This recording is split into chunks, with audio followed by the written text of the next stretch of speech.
Work zones are dangerous places. Your safety can be compromised from many different directions, frequently and suddenly at the same time. Your attention to the activities around you, your situational awareness, is the most important tool you possess.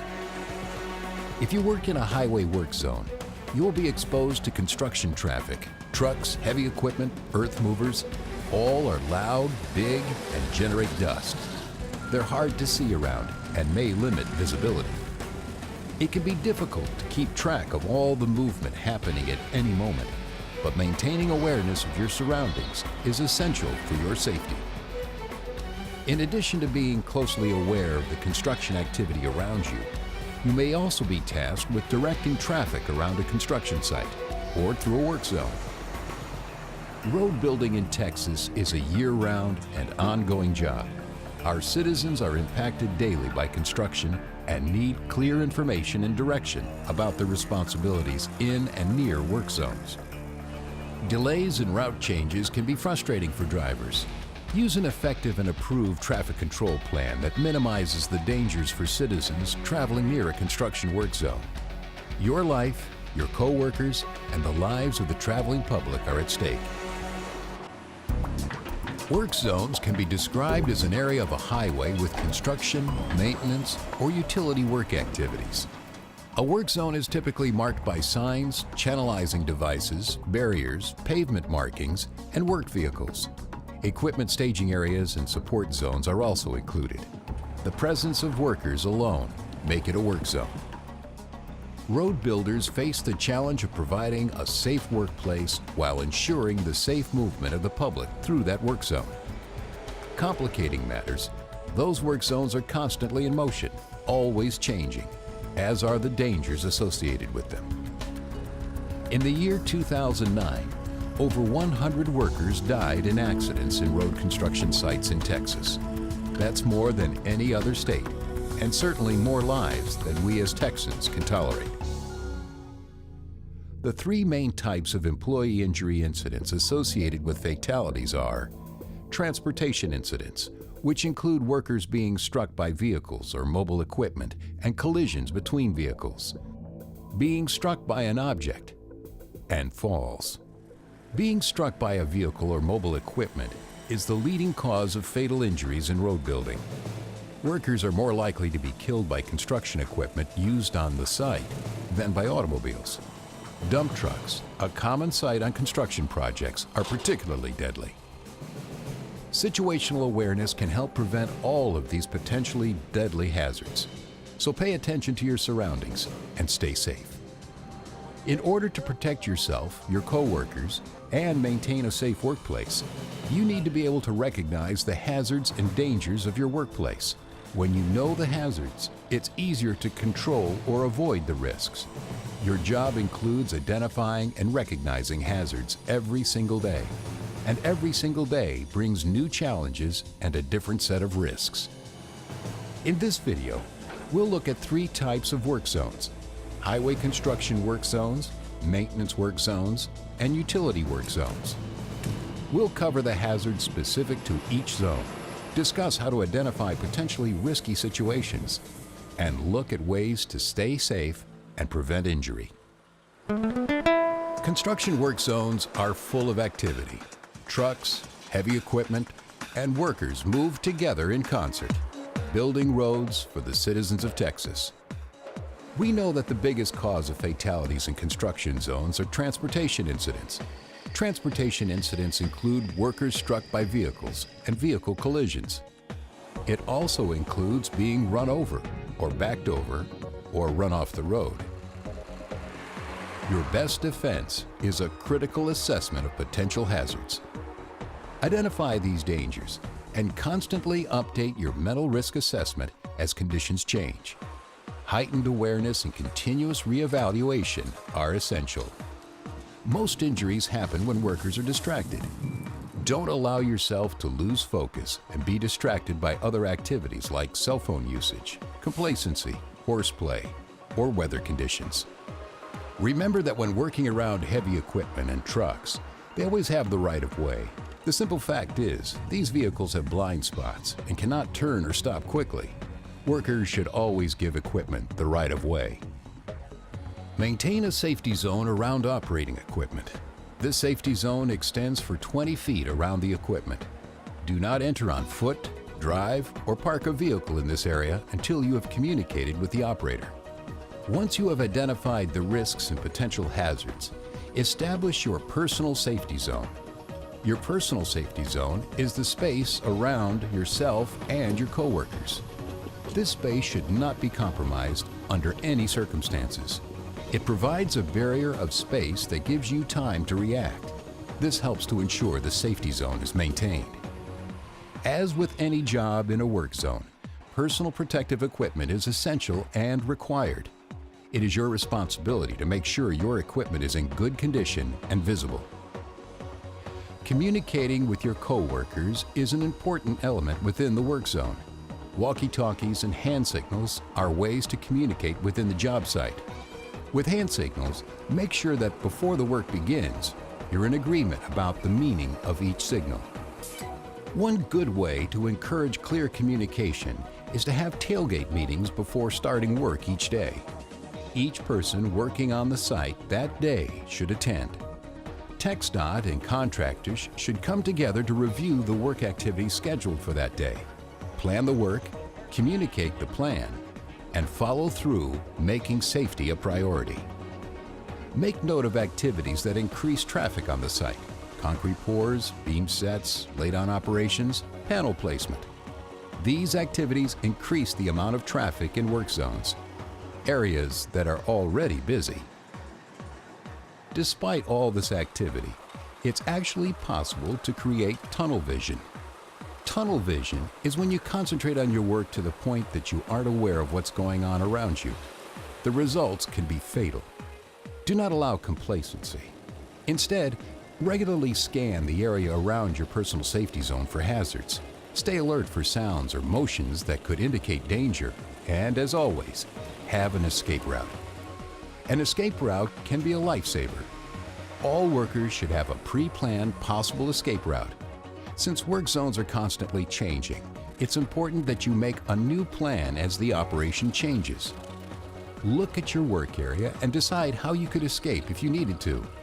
If an incident occurs and you need to escape, your plan should already be in place. Remember that if you're flagging within a work zone, the traffic control setup must comply with the Texas MUTCD, the Manual on Uniform Traffic Control Devices, or the Pre-Approved Traffic Control Plan, TCP, for the job. Traveling through a construction zone can be stressful and sometimes confusing for motorists. It's important that the public have a good understanding of what is expected of them. That's why a clearly marked and signed work zone is so important. With clear direction and signage, the dangerous task of moving traffic through a work zone can be made safer. Working cooperatively with the public to educate them about their responsibilities as drivers in work zones reduces the risk of potential incidents. By working together, we can establish safe, efficient, and effective traffic control. Maintenance work zones present a different set of challenges. These work zones may be in rural or urban areas and are usually in place for shorter periods of time. The activities, reclamation operations, asphalt laydowns, level-ups, and others are related to the maintenance of the road, as opposed to long-term construction projects. Since the location of maintenance work zones can change from day to day, it's important to take responsibility for your safety at all times. Your job duties may change, but your commitment to safety should stay the same. You need proper personal protective equipment, PPE, in addition to maintaining situational awareness, and have a pre-planned escape route to protect yourself. Maintenance work zones may involve intensive work in one area or may cover a mile or more. That's why daily tailgate safety meetings are important. They should be used to inform all employees of possible hazards and the action plan to reduce and/or eliminate the hazards in the work zone. Tailgate meetings are also a good place to discuss your traffic control plan. The traffic control discussion should include how to set up and take down the traffic control. Attention must be taken to protect workers from third-party motorists. TMAs, truck-mounted attenuators, are a good example of providing an extra element of safety. Be safe out there, okay? Flaggers should set their stations according to the Texas MUTCD or approved traffic control plan and make sure that they understand the work operation they are flagging. All PPE, signs, flags, and cones should be in good condition. They may save your life. Distracted drivers are always a hazard. Cell phones, radios, electronic devices all pull a driver's attention away from the road. Be careful. Sometimes the slower pace of traffic control in a rural setting can itself be distracting to you as the flagger. As in construction work zones, truck activity and moving equipment pose the greatest threat. Machine noise, traffic, and other distractions make staying focused very important. When arriving at a project site, inspectors should park in a safe, visible area. Inspectors must stay within their personal safety zone and be alert at all times. Inattention and complacency is the #1 cause of serious incidents. Inspectors should not stand in the route of moving machinery. If an inspector must work behind a piece of stationary equipment or vehicle, they must first take on the responsibility of a spotter to make sure that they're not backed over. Once again, situational awareness is crucial. Maintenance work zones have many of the same hazards as construction zones, but on a smaller scale, and they can be just as fatal. Utility work zones are fundamentally different than highway construction zones. The work is often shorter in duration and generally uses smaller crews. Utilities are part of our infrastructure, and service providers often need to work on or nearby roadways. This work poses a unique set of safety challenges for the workers and the traveling public. Telecommunications, electric, gas, water, and other utility companies may be operating in the highway right-of-way, or even within a construction zone. This heavy concentration of activity by contractors and utilities sometimes occurs on the same portion of the roadway, often already overflowing with high-density traffic. The historical tendency for utility companies is to get in and get out as quickly as possible. Worksite location conditions and duration variability make work zone traffic control a particular challenge. And traditional construction zone traffic control sometimes seems impractical on a utility work zone. However, whether or not a traffic control plan exists, you're still responsible for safe, effective traffic control. With over 1,000 construction, maintenance, and utility projects going on across the state on a daily basis, motorists will encounter work zones. The primary function of a traffic control plan is to provide for reasonably safe and effective movement of motorists through or around work zones, while protecting road users, workers, and equipment. By law, motorists must obey these signs. But when drivers repeatedly encounter work zones that are improperly marked, unsigned, and non-uniform, they tend to develop orange overload. Orange overload is when motorists become numb to actual and present dangers. This is why it is essential to have appropriate traffic control at all times. All traffic plans must comply with the Texas MUTCD. But drivers can still be overloaded with too much signage. More is not necessarily better.